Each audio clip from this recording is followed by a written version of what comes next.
Hey, all right. Looks like we're live. I'm going to refresh here, check things. We've been having some issues with broadcasting, trying to get this figured out, going over multiple channels. But let's see if we've got this going. So I'm checking YouTube.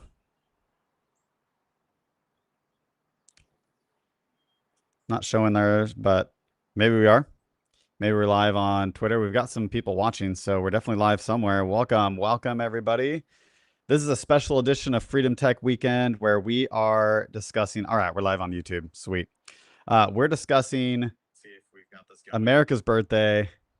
We're discussing the sovereign individual, what it means to be free, all that kind of stuff. And I'm doing a different episode today out on the back patio. I actually wanted to be sitting down in the grass under the trees, feeling the sun. But here in Austin, Texas today, we have massive thunderstorms. So a lot of rain, and in fact, it's kind of sad. There's like flooding going on. Some people have apparently lost their lives. So there's tragic stuff going on out there. We are gonna sit here on our back patio, thankfully safe, and staying out of the bad weather. But we're gonna talk about how we can keep ourselves safe from a freedom standpoint, right? That's what we do here on Freedom Tech Weekend.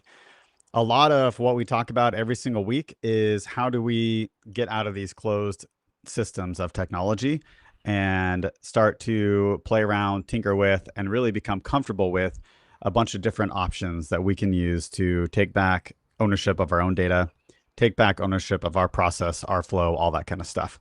So welcome. If this is your first time joining for Freedom Tech Weekend, you might be coming from the TFTC stream that Marty and others have been building up so well over the years. Welcome. My name is Marks. I make an app called Maple AI. It's similar to ChatGPT, but it is Freedom Tech oriented. So it's end-to-end encrypted. It's myself and my co-founder Anthony. We work on it together. But doing this show every week is something that Marty and I both felt closely aligned with his audience, which is very Freedom Tech oriented as well, because this channel is TFTC, Truth for the Commoner, and that's what we're here to do. So I'm going to go ahead and share my screen. I've got chat open up in the places that I can because I'm on my laptop. Let me see. I got to go over to the Zaptot stream as well and make sure I can see the chat. My name is not plural. My name is actually Mark, but in the startup world, my email address was taken at my first startup, so they started calling me Marks because that was my email address, and then my IRC handle, and it's just kind of stuck with me. So, yep, that's what I go by. All right, I've got the Zap.stream open as well, so I can monitor chat there. I've got YouTube chat. I don't have the Twitter chat open, but maybe I'll be able to see what's going on, because sometimes it gets aggregated, sometimes it doesn't. But we'll find out. But welcome, everybody. We've got a few people in the chat. We've got a lot of people on the stream. So let's dive right into it. It is the 4th of July in the United States, America's birthday. And we're going to talk a little bit about what were some of the freedoms and some of the concepts that underpinned the concept of the American Revolution. Are those concepts still alive today? And then let's talk about the sovereign individual. Let me start sharing my screen. Feel free to post questions. If you've read The Sovereign Individual, I would love to have other people kind of help with this discussion. I've read it before.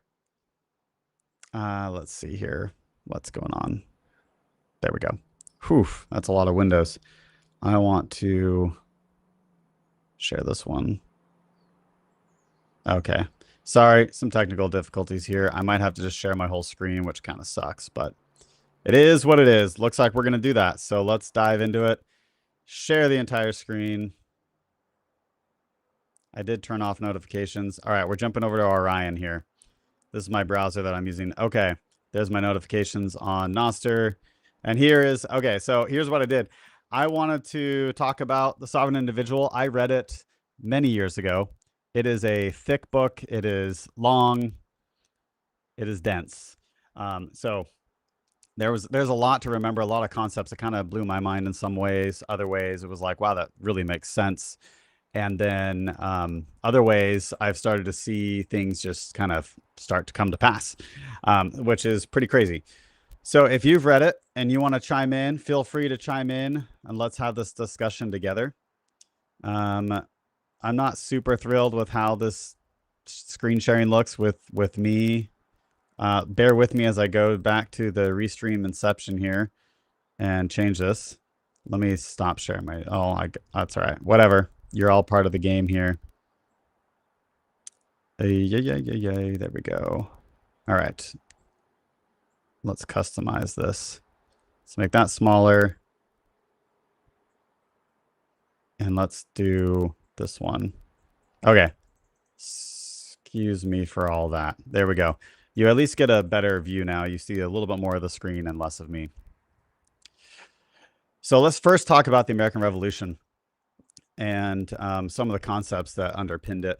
I got this really cool message yesterday when I posted I was going to be talking about this from Trivium on Noster.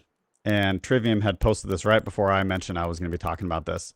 A lot of times we talk about the American Revolution being about taxes and being about the citizens feeling like they were being oppressed by some foreign government that was now living across the ocean, didn't understand their needs, didn't understand what the life that they wanted to live. And while all of that is true, Trivium writes up here that says maybe it was more about the money. So not so much the taxes, but the money itself. So here's what they say. Taxes did not spark the American Revolution. Broken money did. And yes, Bitcoin could have fixed it. The Currency Act of 1764. The Currency Act prohibited the American colonies from issuing their own money, requiring all transactions to use gold, silver, or British currency. I'm not going to read this word for word, but what ended up happening is that there wasn't enough gold, silver, or British currency to go around in the American colonies. So they were basically told, you must use these as the currencies. You can't print your own stuff. You can't innovate and do your own thing. But then they didn't have that currency. So they were kind of forced to rely on the British colonies even more to get access to that currency. And it became just a really difficult situation for them.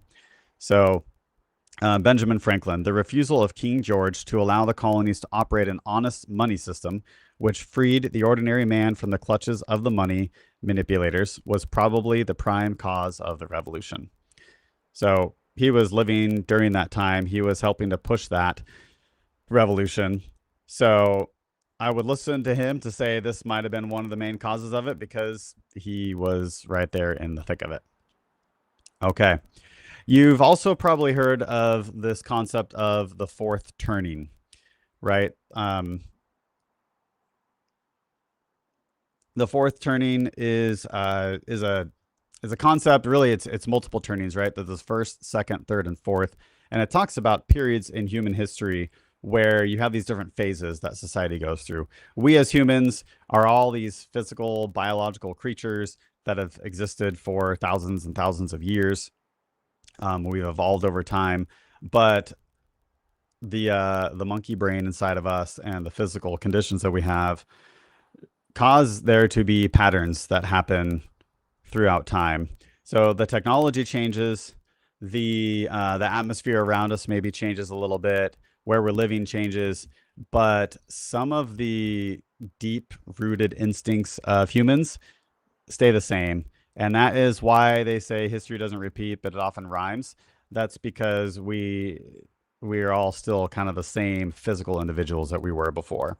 So I'm going to pull up something that I put into Maple. I have a couple different Maple accounts. So I'm going to read from a different one here. I don't want to pull up on the screen because switching is just too difficult right now. But I asked it to kind of talk about like the fourth turning with regards to the American Revolution. So let's go pull that up. Because the American Revolution, some say, was actually a fourth turning in and of itself, or it might have been the first turning. But I know I have it here. Please bear with me.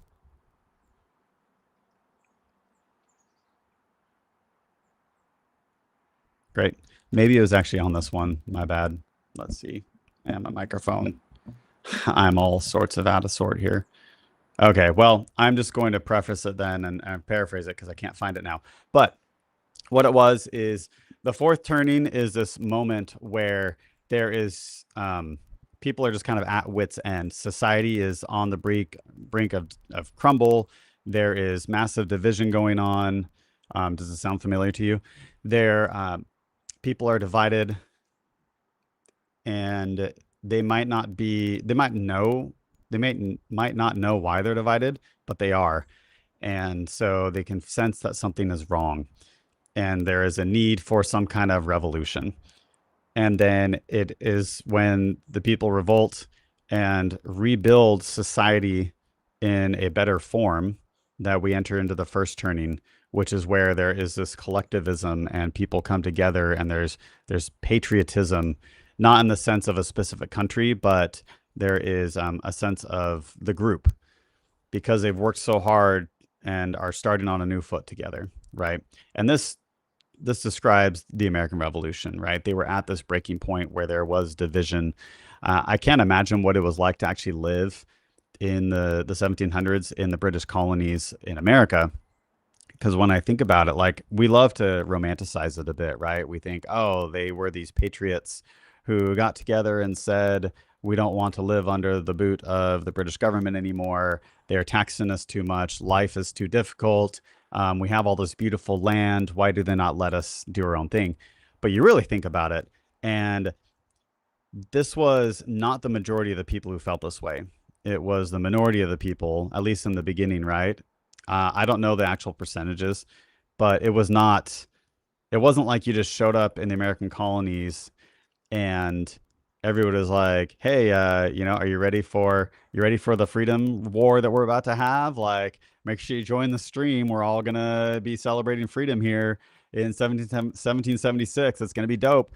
That's not how it worked. It was family members and friends who maybe there was one person in the family that was like, "Hey, I kind of think this freedom thing might be the best thing for us." Whereas the other seven members in their family were like, life is decent. Why do you want to rock the boat? I know that we left oppression and sailed over here, but we're good. Like life is fine. It's really not that bad under the British rule. Yeah, we pay some taxes. These are the kinds of conversations they have. There were also people who were born in the colonies, and so they didn't experience the oppression that the religious oppression and other things that they suffered in Europe to come here. So I just had to think it was a very difficult time to say I want revolution. Not to mention that there were spies all over the place, and so if you talked too openly about American Revolution, you might be disappeared. You might be captured and tortured and other things, right? There are all sorts of stuff that can happen. A nice farm you got there. It'd be a shame if something set fire to it, like that kind of stuff. Probably was not an easy time to live. Not to mention there was like disease going around, and if you wanted to travel back to Europe to get help from the French or something, you had to make this treacherous voyage over months, and then letters took forever to get back and forth, and then when you wanted to come back, like another treacherous voyage. There was all sorts of possibilities for death, despair along the way. It wasn't an easy time to live. Okay. But the concepts that they discussed, I feel like are applicable now. So a lot of people think that we are living in the fourth turning, and that's where we usher in the sovereign individual, because this book was written in 1997, and a lot of the concepts that they discussed we are seeing happen today. So the main concept of this book, the main thesis here, it discusses how technological revolutions, particularly in communication and computation, are leading to a shift from nation state power to individual sovereignty. So obviously the name of the book is The Sovereign Individual, but it is this concept that we have grown up living in nations, and we've grown up thinking, all right, well, these nations are going to take care of us. They're going to build the roads. They're going to have the law enforcement. They're going to have the fire department. I'm going to pay my taxes. They're going to protect me, right? And that's worked well for a lot of people, right? There are many countries around the world where that has not worked well, where powerful governments, totalitarian governments have come in, dictators have come in, malicious dictators and have taken control and exerted their power and authority over people, over the citizens. And it has not turned out well for the ordinary person, right? For the individual. So this concept of nation states, believe it or not, is not something that has existed throughout time. If you look back at feudal Europe, for example, you had these fiefdoms and you had these lords who had their domain, but then they were always fighting with each other, and there were maybe, you know, people above them that were kind of managing multiple fiefdoms. But it wasn't this concept of I belong to this country. We're all citizens together. I'm going to salute a flag. I'm going to say a pledge of allegiance, all that stuff. That's all very modern concepts in the timeline of the history of the world. Some say that this concept of turnings, first, second, third, fourth turning, that gunpowder was one of these turnings where you saw the rise of gunpowder, you saw the rise of the printing press. Both of them are technologies that completely changed the world forever. And so these fiefdoms went away. This feudal system went away because now individual citizens were empowered with knowledge, and they were empowered with the technology of guns, and were able to create a new system. The word is escaping me, but they were able to build a new system and overthrow the system that they had been living in. And the balance of power changed forever. So Sovereign Individual talks about decline of nation states and how technology is going to allow people to live where they want to and really shop around for the jurisdiction that they want to live in. If you are living in a place that is taxing you unnecessarily in your mind, and you're not getting the value for those taxes that you feel that you should, then you can simply move. And that's a basic premise. Then the rise of the sovereign individual, empowerment through direct peer-to-peer interactions without intermediaries. Yes, that is true. So this book, again, was written in 1997, just as the internet was really starting to become a thing that mainstream users were like thinking about, right? Remember, this is before the dot-com boom era of the late 90s. This was just on the precipice of that. So if you think back to a lot of the memes we like to pass around on the internet, you have that funny video from what is it, the Today Show or Good Day America, one of these shows where they were trying to figure out what email was, right? And it's just like this totally antiquated video now where they're like, what is that symbol? You know, it's the @ sign in an email address. Please explain the internet to me, right? They had no idea.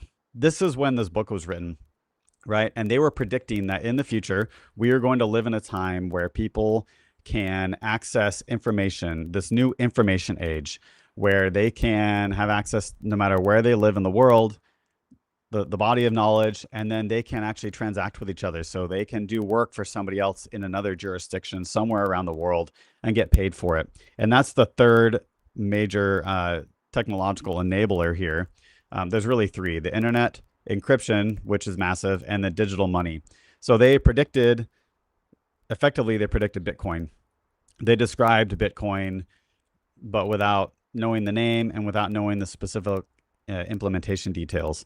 Now, you could say this is prophecy, or you could just say Satoshi and others like Adam Back, like David Chaum, like others who worked on these systems, they likely read The Sovereign Individual. They likely were having a lot of similar discussions. They probably chatted in circles with the authors.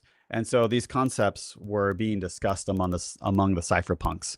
So it predicted Bitcoin, but it wasn't necessarily a prophecy. It's likely that these builders were reading these works of literature and seeing the same future and building the future that they wanted to see. And that's one of the tropes that we toss around a lot here is be the future, build the future you want to see, be the change you want to see in the world. So how long have we been going here? I think we're already pretty far here into our stream. We're going to keep going though. There are so many good quotes in this book. When I read the book, I actually listened to it. I want to go back and read the actual physical book now so I can highlight it more. I did not take any notes when I read it because I was listening as I drove around or did yard work, that kind of stuff. We already talked about the printing press. Let's see what other things Maple gave us here. Empowerment. Discuss how these technologies allow individuals to bypass centralized systems, fostering independence. And then the tension between freedom and control. Address how governments might respond to maintain control, leading the balance between individual liberty and oversight. Okay, let's talk about both of those. So we've been talking about technology. If you think about, I have a personal experience with this. So I live in the United States. That's no secret. I live in Austin, Texas. I've been open about that. I did not live in Austin my whole life. I used to live somewhere else, and I was working in that place, and I was working in an office where I had to go into the office every day. But then we decided that we wanted to move somewhere else. Where we were living at the time, the weather conditions and the just some of the conditions, the environmental conditions there just weren't really great for us. We didn't really enjoy it. Wasn't the friendships we had. We really loved the social circle we had, but it was really the physical aspects of living there that we didn't enjoy. And so we decided to move. And we simply just picked up. I got a job working remotely for a company, and we just picked the place we wanted to go to. And this concept was really hard for a lot of people to grasp because they would ask, "Why are you moving to Austin? You know, what company is taking you there? What job opportunity is there for you?" And they were almost slightly insulted when we said, "Oh, there is no job opportunity. I'm actually working remotely for a company that's based here, where we were leaving, where we were moving away from." It was simply we just wanted a change of scenery. Some people were like, "That's totally cool," and we've met a lot of people here now who did the same thing. They just moved because they wanted to. Austin has this really great um, social vibe to it, where a lot of people who are freedom oriented just wanted to move away from where they were, and we were not being like oppressed from a freedom standpoint where we were living, unless you want to say Mother Nature was oppressed. We found a social group here of people who made the same nomadic journey that we did. But we didn't have to, because we were in the United States, we didn't have to like file any special paperwork. We didn't have to get a special passport. We didn't have to do anything crazy. We simply just upped and moved, right? The book The Sovereign Individual is trying to describe that concept, but on a global level, that countries will begin to compete with each other. Individuals will be able to shop around. So countries they predicted countries will start to change their tax laws, change their citizenship laws, change their passport laws to start to encourage individuals to come domicile with them or to get multiple citizenships around the world.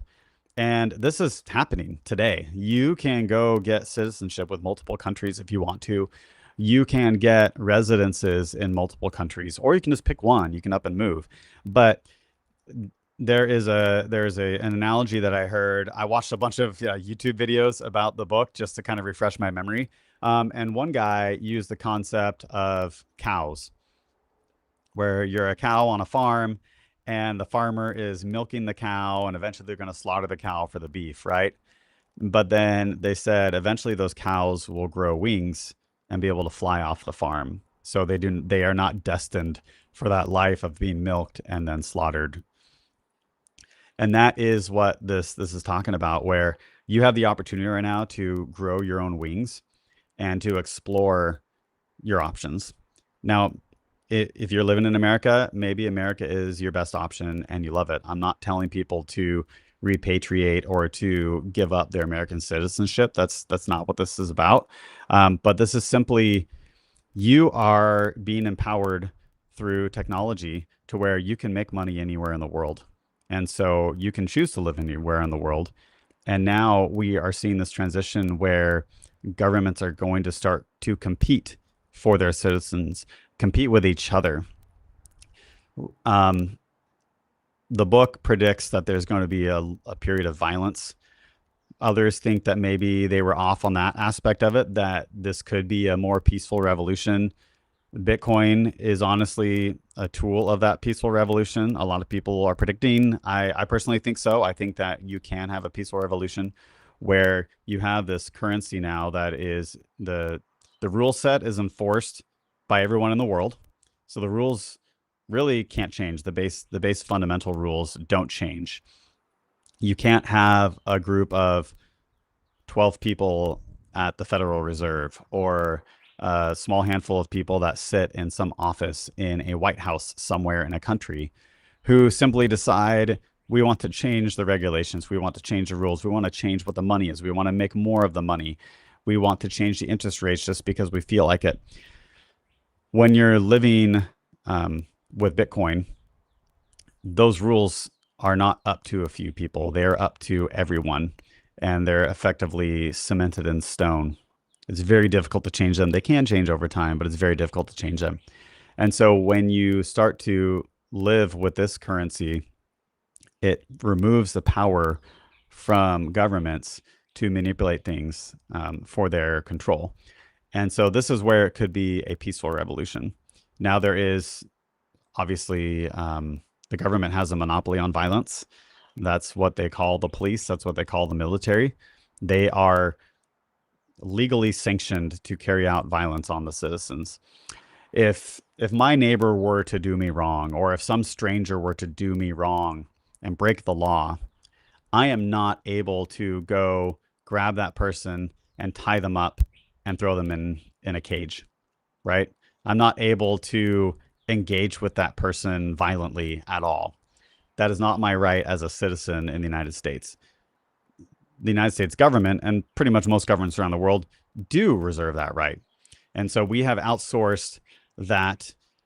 And there are good reasons for it, right? That we outsourced it in many ways. Vigilante justice is a scary place to live, but we outsourced that violence to them. So I can call the police, I can file a report, and if everything is as I say it was, then that person that wronged me could potentially get tied up and thrown into a cage, aka a cell. Right? There's obviously a lot of process in between there, but that's what could happen. So that's the monopoly on violence that they have. People kind of push back on to use that phrase, but not. I don't think people who've read the book don't push back on it. It's more normal conversation. If I were to bring that up, they're like, "Well, the government isn't violent," but when you really peel it back, that's their main tool for continuing to do what they do. And if you choose to stop paying your taxes, if you choose to stop obeying certain rules that you don't agree with, that violence is going to come for you.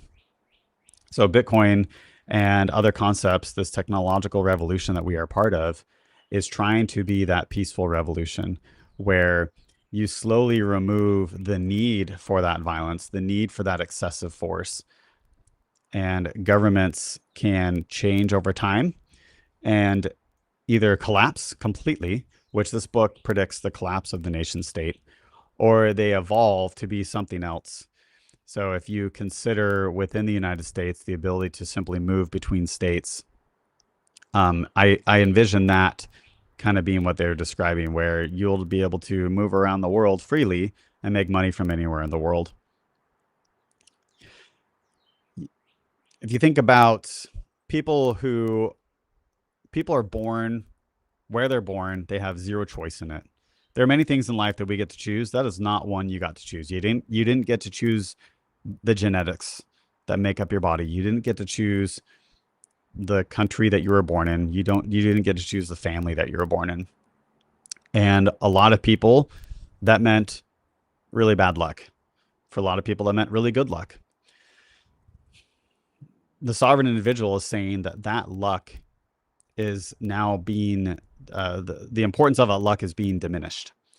The playing field is being leveled. It is going to be even, and we are going to have, for lack of a better phrase, equal opportunity out there. Not equality of outcome, but equality of opportunity. I hear fireworks going off in the background. Equality of opportunity. I've left the screen on this thing. I had some quotes that I pulled up. So you think about somebody who grew up in poverty in some other country in the world that typically has not had a lot of opportunity. Well, now they can get an internet connection pretty easily, and they can start to learn, and they can gain new skills, and they can provide those skills on the open market, get paid using something like Bitcoin, and then they can level up within their society, and they can choose to stay there in that society, or they can choose to move somewhere. But the opportunities are there for anyone. So what that means is wherever you are, you need to make sure that you are improving your skill set and making sure that your skill set is marketable on the open market, because you now have more competition around you. You used to be able to go, they talk about how we're moving from the industrial age into the information age. That's this fourth turning that they talk about in the book. It used to be that you went and worked at a factory and that was your job, and you had job security. As long as you showed up every day and did your thing, you got paid. That was it. Then we moved into kind of like the office space. But you still had a salary. You went and showed up, you did your thing. As long as you did it well enough and didn't get fired, then you could just do it for the rest of your life if you wanted to and get paid. Well, now that we are breaking down those barriers, it becomes less about just getting that nice salary job and more about you need to be providing value in order to get value in return.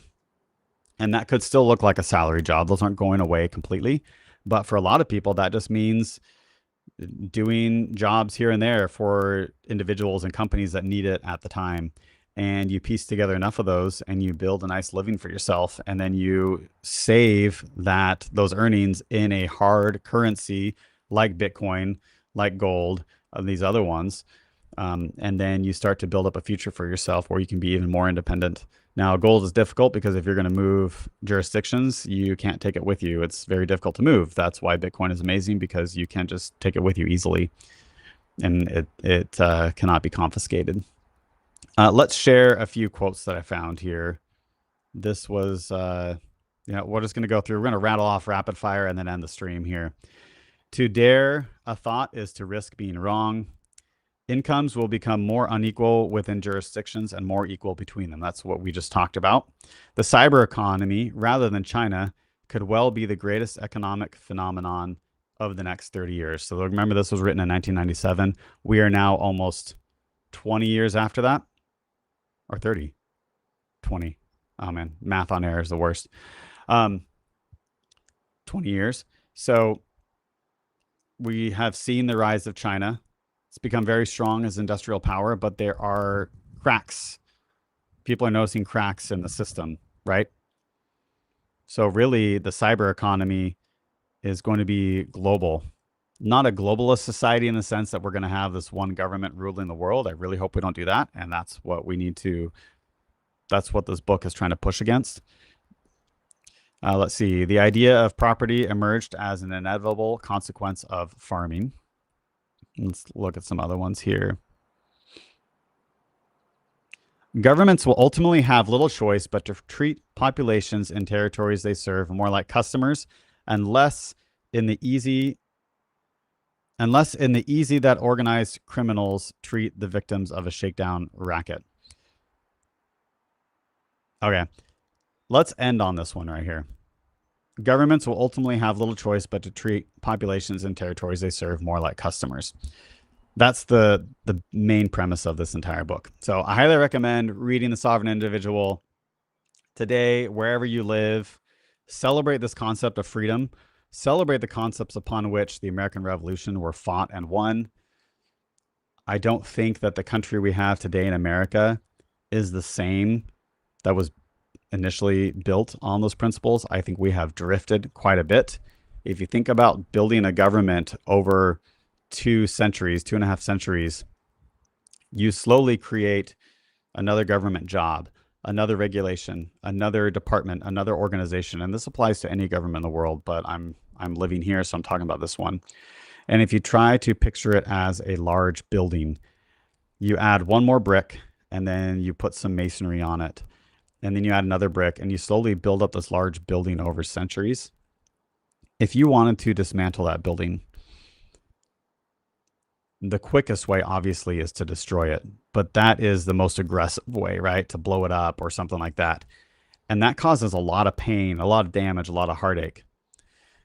If you wanted to do it peacefully, you would dismantle it brick by brick, right? You would first take off one tile from the roof and then another one, and you would slowly disassemble it.